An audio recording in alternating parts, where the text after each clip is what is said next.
He is smiling and he is on his way home. After 5.5 years as a prisoner of Russia, Metro Detroiter Paul Whelan's nightmare is just a few hours from landing back on U.S. soil. We're seeing the end of an ordeal that started back in 2018 when Whelan was accused by the Russians of spying.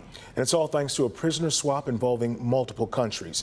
The exchange taking place in Turkey. The Americans took off from the airport there and are on their way to Joint Base Andrews in Maryland. They're scheduled to arrive sometime around 11:30, and they'll be welcomed by President Biden and Vice President Harris, among others. Sean Lay joins us live with reaction from Whelan's family and from leaders who've been fighting to make this happen for years. Sean. Huge day, especially in Manchester, where Whelan's parents live. And they've been waiting anxiously for this day, wondering if it was ever going to come. Now, Whelan's family saying they're grateful in a statement today. However, they're remaining quiet. We usually do interviews with Whelan's brother, David. However, you get the sense that they're not going to say anything publicly to the news media until they get their arms around their brother, Paul Whelan. In the meantime, Congresswoman Debbie Dingell, she was in on these negotiations and talks. She says about 2 weeks ago, there was a strong indication that something was going to happen involving Paul Whelan, but she wanted to make sure he was, what she says, wheels up in the air coming back to the United States, or at least in United States custody, before she called Whelan's parents in Manchester. Here's what Dingle has to say.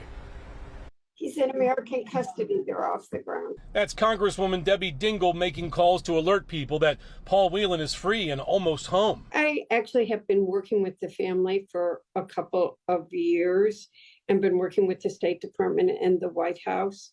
I actually didn't believe that this was really going to happen until Paul was in American custody. I know I've talked to President Biden about this multiple times. The Congresswoman can take us inside how this massive prisoner swap between the U.S. and Russia went down. She says talks heated up 2 weeks ago when National Security Advisor Jake Sullivan told her, Debbie, we're going to get him home.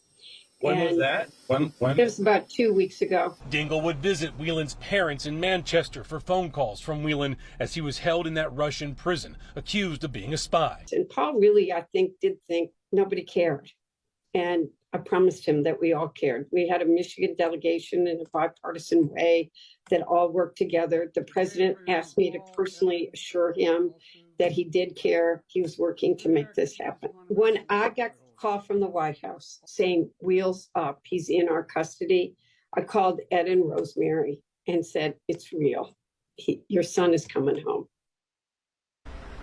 Ed and Rosemary in Manchester, Paul Whelan's mother and father waiting all this time. Certainly has to be an amazing day for them. Again, so we usually speak with David Whelan, Paul Whelan's brother, and today we did not hear from him personally, but he put out a statement as well saying he appreciated all the interviews, news organizations, news media interviews he was able to do to kind of keep Paul Whelan's case front and center. He believes that had something to do with it as well. We look forward to connecting with Paul Whelan and his family when he hits the ground, possibly coming back here to Michigan. Back to you.